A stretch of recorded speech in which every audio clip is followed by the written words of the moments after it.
Hi, I'm Ciara and this is What the Focal, where I answer your questions about the Irish language.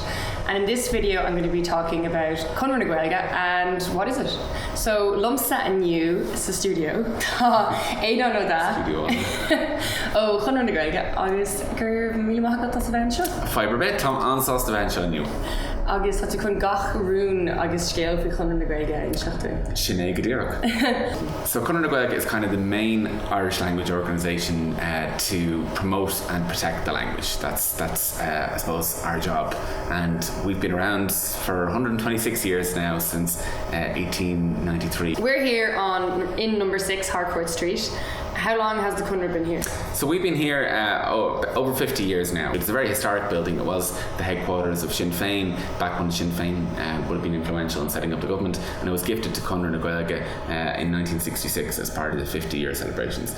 So now this building, I suppose, this is our home, and we have a shop hour downstairs, the Irish language bookshop, where you can get any book as Gaeilge, and then down in the basement we have the pub, Club Conradh na Gaeilge, which isn't exactly associated with the Conradh.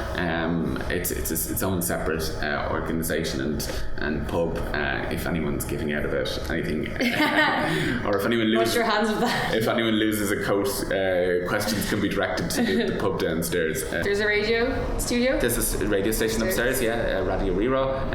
There's an organisation. Part of our organisation is also called PEG.ie, which is also on the awareness and promotion side. And PEG, tell me about PEG. PEG is, we were kind of trying to come up with this name for this Irish language portal for all things Irish, and we were looking at various different websites like joe.ie, and we said, well, maybe we could kind of go along that, and we said, well, how about PEG? And then we had to come up with an acronym for what PEG meant. Maybe I shouldn't say this publicly, but it was like Pobal Ola's Ilvan Gaeilge. Whenever there's any discussion about the Irish language, we're called in to discuss the Irish language on behalf of the Irish language on the media, and PEG always gets dragged into the scale, even though she hasn't been on the Leaving Cert syllabus for 20 years. So that's this building in number 6 Harcourt Street. Now be our kind of headquarters, and this is where most of our team work.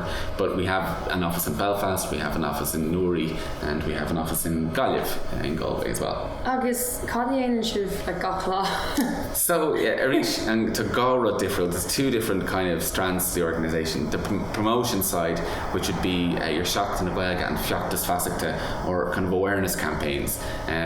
So different campaigns to raise awareness about the language. Like we throughout the year we run awareness campaigns with schools. Things like Bua, Bun Usadasti, or Trasna Dunto, or Gaeilge Fekar, or Cora, or various different campaigns. So what we're trying to do is kind of create an atmosphere where people can get involved in the Irish language. From schools, we do a lot of, we go out to schools a lot. We've got people on the road doing the show boher. Then at third level, they kind of run through what is Gaeilge. Yeah, what is Gaeilge, why it's important, and why it's not just a school subject. So we have people out doing that in schools the whole time. In third level, then we have a coordinator for all the third level societies, which is something that's really sprung up in the last 20 years, and they're part of Conradh na Gaeilge. They're branches of Conradh na Gaeilge, just like the older branches around the country. And then when people move on, there's various different ways people can stay involved in the Irish language. So what Conradh na Gaeilge is doing is trying to encompass all of that into one organisation, and it's a voluntary organisation that anyone can take part in. You can run to be president if you want, if you're part of a branch, and we have our Ordesh every year, which kind of sets what we work on for the year.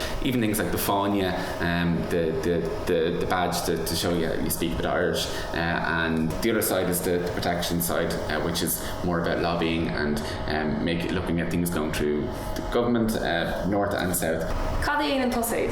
So I'm in charge of the organisation, the side of the organisation that's non-governmental funded, if that makes sense. We're always trying to fundraise for ourselves. We have our national collection on St. Patrick's Day. You're a registered charity. Yeah, we're a registered charity, and we have our national collection on St. Patrick's Day because Conradh na Gaeilge were actually involved in making St. Patrick's Day a national holiday. Thank you. You can all thank us when you're here. Oh, special. Yeah. That was a campaign years and years ago.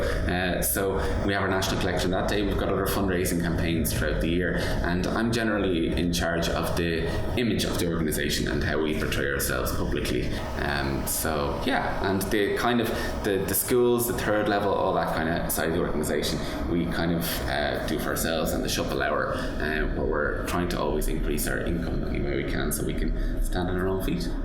I'm going to get one of those new Gansies that says Tá Gaeilge. Yeah. Down in Shuppa is not only for books. The Shuppa Hour, you can get Gansi, you can get your Fáinne badge there. You can get lovely mugs and tea towels and umbrellas that have Gaeilge on them and everything else.